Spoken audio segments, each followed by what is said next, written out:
In Hong Kong, where Western and Eastern culture conglomerates, it isn't hard to find traces of Western heritage from the colonial times when Hong Kong was still ruled by the British government.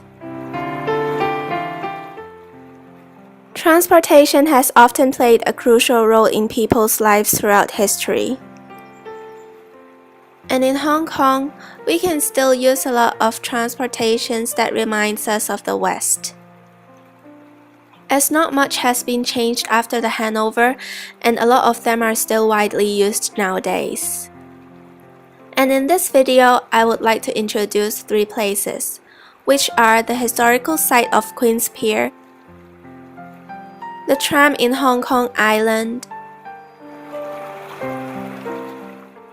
as well as the Peak tram from Central to the Peak.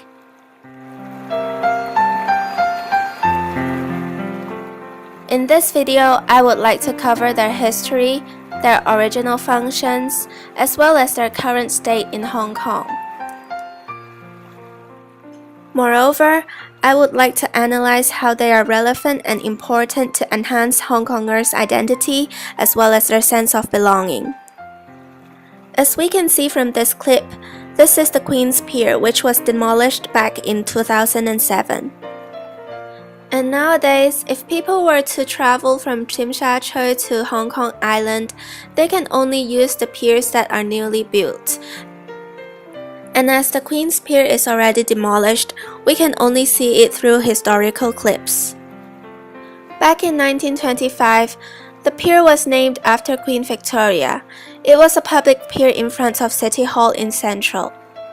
However, it was often affected due to reclamation projects, such as the reclamation back in the early colonial years, as well as the central reclamation after the World War II. It was built as a ceremonial pier, and it was the landing place for important people such as the governors of Hong Kong, as well as prominent officials and figures within and outside Hong Kong. The royal family was one of them. However, as the Queen's Pier is already demolished, we couldn't see its special modern utilitarian architectural style. The demolition of the Queen's Pier represents a part of Western history being torn from Hong Kongers' hearts. It is also said to be a result of the Antique Advisory Board's lack of power. However, it still remains a collective memory in a lot of people's minds. As we can see in this clip, the pier has been modernized. However, it is a memory that is linked to the Queen's Pier that indicates its importance as Western heritage. The demolition of Queen's Pier inspired a lot of art creation such as music in the public in order to commemorate the site and its history. It sparked a public outcry a few years ago as we can see the tents covered the historical site of Queen's Pier, which was a part of Hong Kongers' identity. Another transportation I would like to introduce is the tram, which runs throughout the Hong Kong Island. Its headquarters, which is the Hong Kong Tramway Electric Company, is in the UK until 1922, and it is also established in England. We can see the first model of the tram cars in the Hong Kong History Museum, which I am showing you right now. This British-constructed tram is actually one of the first transportations in Hong Kong back in 1904. As we can see from this model in the History Museum, there was no air conditioner and the driver's seat was very unique.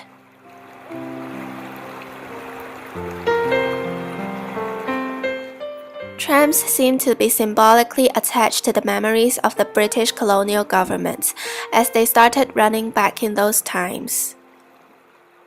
Back then, when people were lost, they would walk towards the harbor until they see a tram rail, then they would find their way back. In those days, trams only cost 10 to 50 cents. And nowadays, people could even have their parties on trams.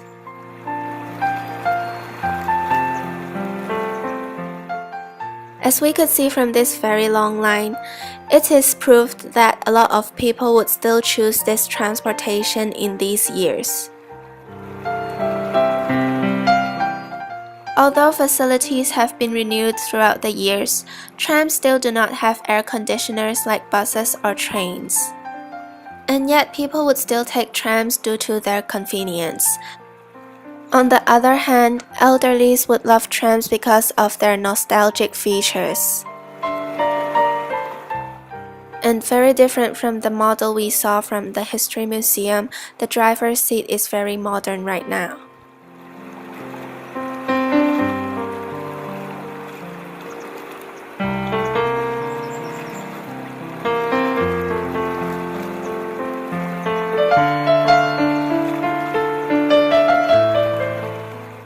The last transportation I would like to introduce is the pig tram.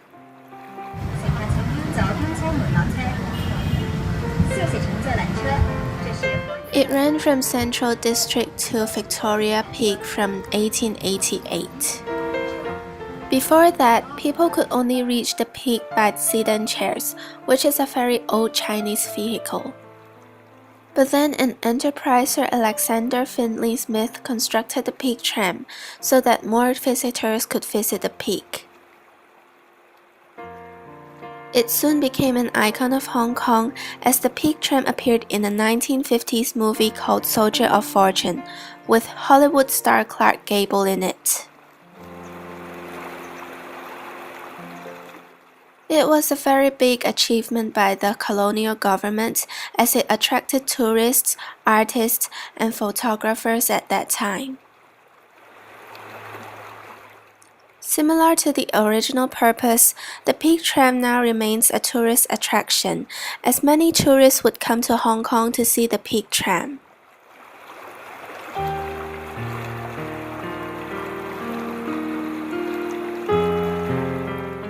Although it is easy to get to the peak by buses or taxis nowadays, the peak tram still remains very important as it symbolizes the achievements of the British colonial government. Also, it is something that Hong Kong people could take pride in.